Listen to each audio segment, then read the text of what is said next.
কি কার ক্ষেত থেকে নিয়েছিস? তাকে বলে এনেছিস? না, আমরা এমনি নিয়ে চলে এসেছি। তুই জানিস না কারো অনুমতি ছাড়া কারো জিনিস নেওয়া চুরি? চুরি হলো অনেক বড় গুনাহ। আব্বা, আমার ভুল হয়ে গেছে, আমার মনেই তো ছিল না এগুলো চুরি। ঠিক আছে, যেখান থেকে এনেছিস সেখানে দিয়ে আই যা। আমি একটা ব্যাগ এনে দিচ্ছি, ব্যাগে করে নিয়ে যা। ঠিক আছে।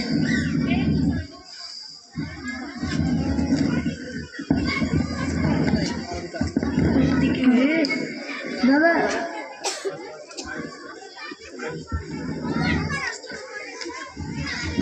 যা যা যা যা। আমি চাঁদকে বলি, কিরে, আবার কোথায় যাস?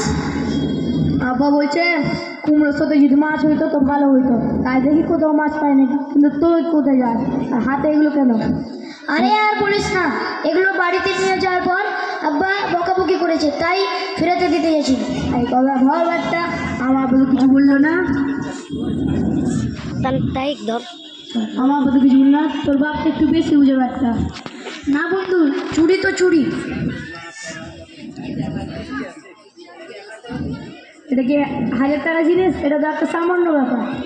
না বন্ধু, আমার আব্বা বলেছে কাউরি জিনিস না বলে নেওয়া চুরি। তাহলে তুই আমার সাথে চল, আমরা একসাথে কুমড়োটা ফেরাতে দিতে যাবো। আমারগুলো রান্না করে নিয়ে যাবে, তুই যা তোরগুলো দিয়ে আয়। আমি চাঁদ দেখতে বলি তুমি সুন্দর না আমার আবার মতো।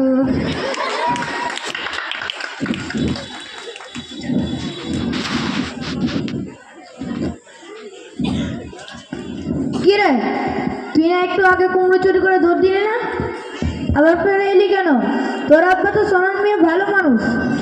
আবার তুই কার কাছ থেকে চুরি শিখলি? কাকা, এগুলো তো আমি জানি না, আমার ভুল হয়ে গেছে, এগুলো চুরি।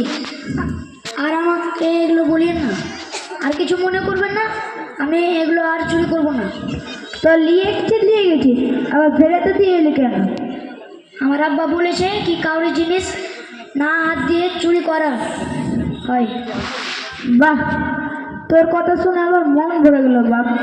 তুই যা, এগুলো বাড়ি নিয়ে যা। কিন্তু এগুলো বাড়িতে নিয়ে যাওয়ার পর আর চুরি হবে না? না, এগুলো আর চুরি হবে না, এগুলো তোর জন্য হালাল হয়ে গেল। যা বাড়ি নিয়ে যা। আচ্ছা, তাহলে আমি আসি চাচা। হ্যাঁ যা।